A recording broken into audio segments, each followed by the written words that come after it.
सभी किसान भाइयों को, प्रकृति प्रेमियों को विजय ग्रीन हाउस के इस लर्निंग टेबल से ढेर सारा प्रणाम। कल छोटी सी चर्चा हमने किया था सूडान ग्रास के बारे में।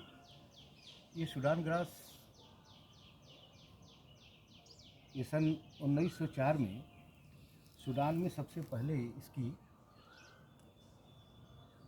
खेती की गई थी और फिर ये धीरे धीरे करके वहीं से इसका विस्तार हुआ और आज हम लोग सूडान के नाम से जानते हैं। एक वर्षीय पौधा है और जैसा हमने कल कहा था कि सूडान घास एक मल्टी कट चारा है और जो एक वर्षीय है तो इसमें लोग पूछते हैं कि एक कटिंग होगी, 2 कटिंग होगी कि 3 कटिंग होगी।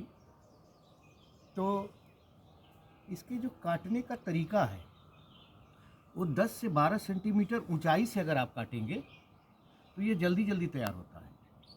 तो आप लोग बहुत नीचे से काट देते हैं सूडान ग्रास को, इसलिए उसमें कम कटिंग मिलती है। तो थोड़ा आप 10 से लेके 12 सेंटीमीटर की ऊंचाई से अगर सूडान ग्रास की कटिंग करेंगे तो ये चारा जल्दी जल्दी तैयार होगा और आपकी कटिंग बढ़ जाएगी। तो 4 से 5 कटिंग आप ले सकते हैं।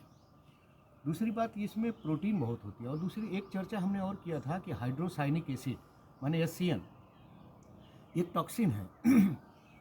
तो ये जब नमी गायब होती है तो ये फ्लो ऊपर की तरफ चढ़ता है।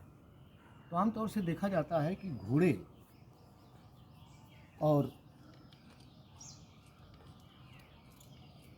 भेड़ों पर ये चारा शुष्क जब रहे तो नहीं खिलाना चाहिए। गाय, भैंस, बैल इन पर इसका HCN माने हाइड्रोसाइनिक एसिड का बुरा प्रभाव नहीं पड़ता है। लेकिन फिर भी प्रिकॉशन के तौर पे जब आपको लगे कि अब मेरा ये चारा कब काटना है तो उसके 3-4 दिन पहले आप एक सिंचाई ज़रूर कर दें। सिंचाई करने के बाद 3 से 4 दिन के बाद तब उसकी कटाई आप शुरू करें, नमी को मेंटेन रखें। और दूसरा एक ग्रीष्मकालीन और आता है, दो पेरेनियल है, बहुवर्षीय, एक नेपियर ग्रास।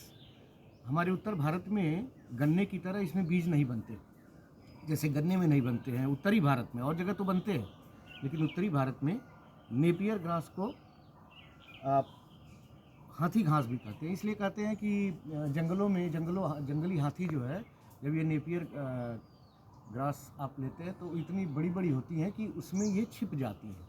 तो इसीलिए नेपियर ग्रास को हाथी घास भी कहा जाता है। तो ये ग्रीष्मकालीन है, अगर इसके सीड्स आपको उपलब्ध हो जाते हैं तो लगा दीजिए अगल बगल जहाँ पे आपका पंपिंग सेट है, ना पानी का हमेशा साधन है। ये बहुवर्षीय चारा है, एक बार लगाएंगे आप कई वर्षों तक खिलाते रहेंगे और इसमें इसकी भी न्यूट्रिटिव वैल्यू अच्छी है। तो सजग रहें, सहज रहें और आगे बढ़ते रहें और ध्यान देते रहें। सभी किसान भाइयों को, प्रकृति प्रेमियों को विजय ग्रीन हाउस की इस लर्निंग टेबल से एक बार पूरा प्रणाम।